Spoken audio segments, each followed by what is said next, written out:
नमस्कार। MP study point में आप सभी का स्वागत है। दोस्तों, हाल ही में नेपाल के 6 ऐसे जहाज जो चीन से खरीदे गए थे उसे नेपाल ने कबाड़ करार कर दिया है। जी हां दोस्तों, चीन से खरीदे हुए 6 जहाज़ों को नेपाल ने बिल्कुल रद्दी बताया है। यानी इन जहाज़ों से नेपाल को फ़ायदा बिल्कुल नहीं हुआ, उल्टा इस पर खर्चा लगा है। जी हाँ दोस्तों, तो चलिए देखते हैं क्या है पूरी अपडेट और नेपाल ने चीन से खरीदे हुए जहाज़ों को कबाड़ क्यों बताया है, इस पर हम पूरी चर्चा करेंगे। तो आप वीडियो के अंत तक बने रहें। साथ ही अगर आप इस चैनल पर नए हैं तो चैनल को सब्सक्राइब करके बेल नोटिफिकेशन ऑन कर लें ताकि इस प्रकार की प्रत्येक अपडेट आप तक पहुंच के सबसे पहले। तो चलिए शुरू करते हैं आज का इंपॉर्टेंट वीडियो। तो दोस्तों, मैं आपको बता दूं कि हाल ही में नेपाल ने चीन के मुंह पर तमाचा जड़ते हुए चीन से खरीदे गए 6 जहाजों को कबाड़ करार कर दिया है। और दोस्तों, भारत में मेड इन चाइना का मतलब है एक ऐसा प्रोडक्ट जो न केवल सस्ता है बल्कि इसकी क्वालिटी भी सबसे ज्यादा घटिया है। यही कारण है कि भारत में मेड इन चाइना प्रोडक्ट्स को अब बिल्कुल भी महत्व नहीं दिया जाता है। हालांकि पहले चीन से बने हुए काफी प्रोडक्ट भारत में आते थे, लेकिन दोस्तों अब चीन जिस प्रकार अपनी उल्टी पुल्टी चालें चलता जा रहा है उसे देखते हुए इंडिया के द्वारा चीन के काफी प्रोडक्ट्स पर बैन कर दिया गया है। और दोस्तों, अब भारत की तरह नेपाल को भी ये समझ में आ चुका है कि जो चाइना के प्रोडक्ट है वो सच में घटिया है। क्योंकि दोस्तों, नेपाल ने कर्ज लेकर चीन से 6 जहाज खरीदे थे और अब ये जहाज उनके लिए बोझ बन गए थे। जी हाँ दोस्तों, चीन से खरीदे हुए जो जहाज थे वो नेपाल के लिए धीरे धीरे करके पूरी तरह से बोझ बन चुके थे।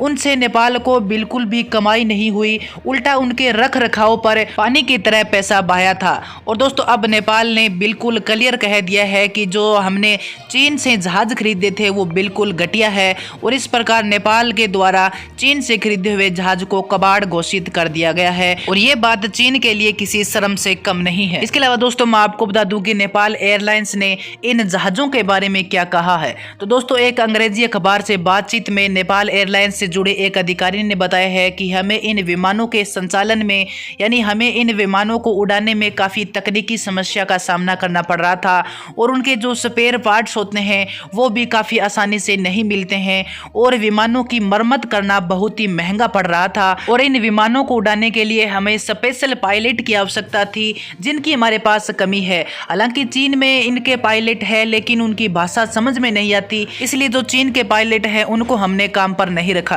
और दोस्तों, जैसा कि हम सब जानते हैं कि नेपाल में विमान हादसे सबसे ज्यादा होते हैं, तो दोस्तों ये एक बड़ा कारण हो सकता है। पहला तो ये कि चीन के जो जहाज है वो काफी घटिया है। इसके अलावा इन जहाजों को उड़ाने के लिए स्पेशल पायलट की जरूरत होती है और नेपाल में उनको उड़ाने के लिए स्पेशल पायलट है नहीं। तो हो सकता है कि नेपाल में जो जहाज हादसे हो रहे हैं इनका एक बड़ा कारण ये भी हो सकता है। इसके अलावा दोस्तों, एयरलाइंस के एक अधिकारी ने बताया कि हमने मदद के लिए चीन से संपर्क किया था लेकिन उनकी ओर से हमें कोई जवाब नहीं मिला।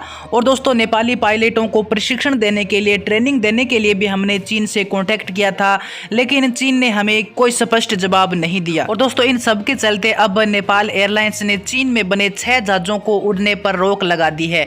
नेपाल का कहना है कि ये जहाज उड़ाने योग्य बिल्कुल भी नहीं है क्योंकि इन पर कमाई से ज्यादा हमें खर्च उठाना पड़ रहा है और चीन के विमान से नेपाल एयरलाइंस को काफी घाटा भी सहना पड़ा है। नेपाल के एयरलाइंस का कहना है कि वो इन विमानों को उड़ाने का जोखिम बिल्कुल भी नहीं उठा सकते, इसलिए उन्होंने नेपाल के इन जहाजों पर पूरी तरह से बैन लगा दिया है जो चीन में बने हुए हैं। इसके अलावा दोस्तों, सबसे बड़ी बात यह है कि नेपाल ने कर्ज लेकर वर्ष 2014 में चीन से 6 विमान खरीदे थे जिनमें 2 जियान MA60S और 4 हार्बिन Y12S विमान खरीदे थे। और नेपाल सरकार ने इन जहाजों के लिए चीनी पक्ष को 1.5% की वार्षिक ब्याज दर तो चुकानी ही है। इसके अलावा वित्त मंत्रालय द्वारा इनके लिए जो कुल ऋण राशि ली गई है उनका भी 0.4 सेवा शुल्क व प्रबंधन व्यय भी नेपाल सरकार को अभी भी करना बाकी पड़ा है। इन विमानों के साथ ही कई चीनी जहाजों का संचालन नेपाल ने वर्ष 2020 में ही बंद कर दिया था। और दोस्तों, इन सब से तंग आकर अब नेपाल ने आखिर में ये फैसला लिया है कि जो 6 जहाज हमने चीन से खरीदे थे वो बिल्कुल हमारे लिए कबाड़ है, हमारे किसी काम के नहीं है। और इस प्रकार नेपाल ने उन जहाजों पर यानी उनके उड़ान पर रोक लगा दी है, उन्हें बैन कर दिया है। इसके अलावा दोस्तों, नेपाल सरकार ने जो इन 6 जहाजों पर बैन लगाया है इसके बारे में आपकी क्या राय है और चीनी प्रोडक्ट्स के बारे में भी आपकी क्या राय है, मुझे कमेंट सेक्शन में जरूर बताएं। तो दोस्तों, आज की वीडियो में इतना ही, मिलते हैं अगली वीडियो में एक नई अपडेट के साथ।